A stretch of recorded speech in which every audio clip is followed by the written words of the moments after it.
the point about inventory of government assets, vehicles. We've seen a statement from the presidency, and perhaps we might put that on the screens right now, a clear directive signed by the Director of Communications at the presidency, pointing out clearly what ought to be done. The directive is that all government vehicles be submitted be returned by January 3, I believe, and you have excerpts of the statement on the screens now.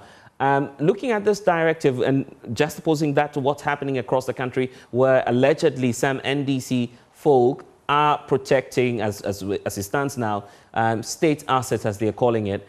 Would you say that this should put an end to some of the attacks on individuals and state installations? That matter is a pure law and order issue. Right. It is the responsibility of the security agencies to ensure that anybody breaching the public peace or acting in a manner that undermines the peace and security of the state is dealt with.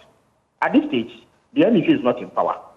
The most we can do is to urge our supporters, that is, if it is even proven that it is NDC supporters who are engaged in this act, to refrain from it. Beyond that, it is the duty of the police or any other organization whose help they may require to quell these acts of lawlessness. And President Obama has been clear in his condemnation of these acts of lawlessness. It is surprising that those who have the power to act are not acting and are only lamenting. But as for the statement that nobody should take away a state asset, I think it is in order. It is in line with President Obama's own position on this matter. He says when he becomes president, nobody who sells under him should dream of buying an auctioned vehicle. That is a vehicle used by the person before leaving office. That is simply not going to happen.